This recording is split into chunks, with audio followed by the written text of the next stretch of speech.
दोस्तों, जय श्री कृष्ण। आज हम आपको नई कहानी सुनाने जा रहे हैं। द्वारिकाधीश की मूर्ति में कैसे समा गई मीराबाई। पौराणिक कथा के अनुसार मीराबाई के बालमन में कृष्ण की ऐसी छवि बसी थी। किशोर अवस्था से लेकर मृत्यु तक उन्होंने कृष्ण को ही अपना सब कुछ माना। जोधपुर के राठौड़ रतन सिंह जी की इकलौती पुत्री मीराबाई का जन्म 16वीं शताब्दी में हुआ था।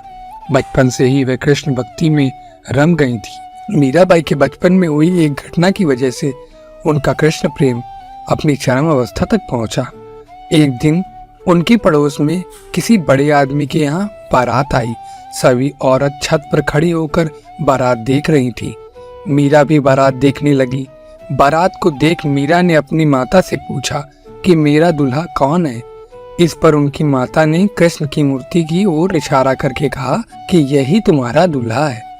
बस ये बात मीराबाई के बालपन में एक गांठ की तरीके बन गई। बाद में मीराबाई की शादी महाराणा सांगा के पुत्र भोजराज से हुई, जो आगे चलकर महाराणा कुंभा कहलाए। इस शादी के लिए पहले तो मीराबाई ने मना कर दिया, लेकिन जोर देने पर वह फूट फूट कर रोने लगी। शादी के बाद विदाई के समय वह कृष्ण की वही मूर्ति अपने साथ ले गईं, जिसे उनकी माता ने उनका दूल्हा बताया था।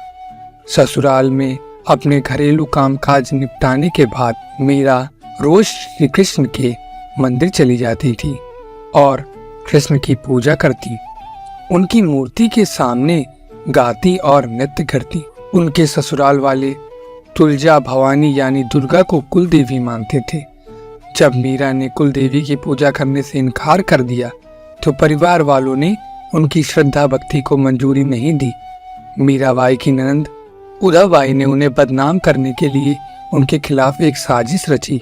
उसने राणा से कहा कि मीरा का किसी के साथ गुप्त प्रेम है और उसने मीरा को मंदिर में अपने प्रेमी से बात करते देखा है। देखा कि मीरा अकेले ही कृष्ण की मूर्ति के सामने परम आनंद की अवस्था में बैठी मूर्ति से बातें कर रही थी और मस्ती में गा रही थी। राणा मीरा पर चिल्लाए, मीरा, तुम जिस प्रेमी से अभी बातें कर रही हो उसे मेरे सामने लाओ। मीरा ने जवाब दिया, वह सामने बैठे हैं मेरे स्वामी नयनचोर, जिसने मेरा दिल चुराया है, और वह समाधि में चली गई।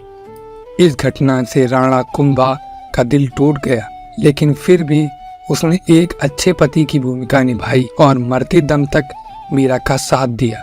हालांकि मीरा को राजगद्दी की कोई चाह नहीं थी, फिर भी राणा के संबंधी मीरा को कई तरीके से सताने लगे।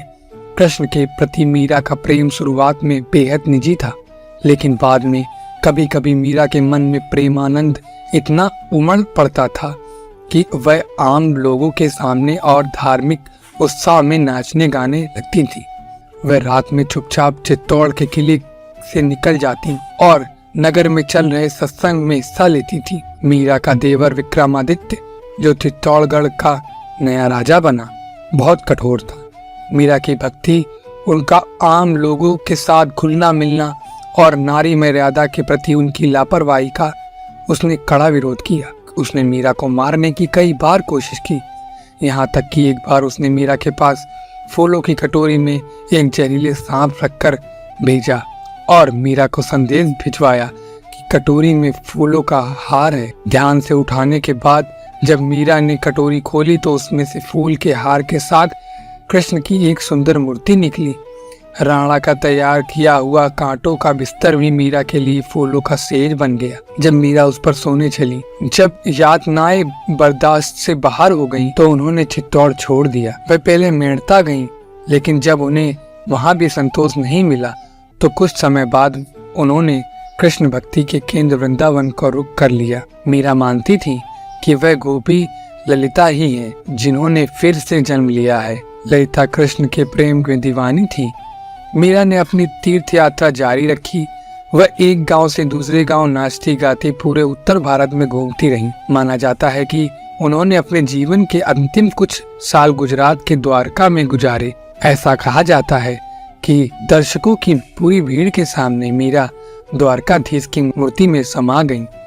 तो दोस्तों, अगर आपको ये वीडियो पसंद आया हो तो वीडियो को लाइक करें और हमारे चैनल भगवत कथा को सब्सक्राइब करें और अपने दोस्तों के साथ शेयर करें। और हाँ, कमेंट बॉक्स में जय श्री कृष्ण लिखना ना भूलें। धन्यवाद।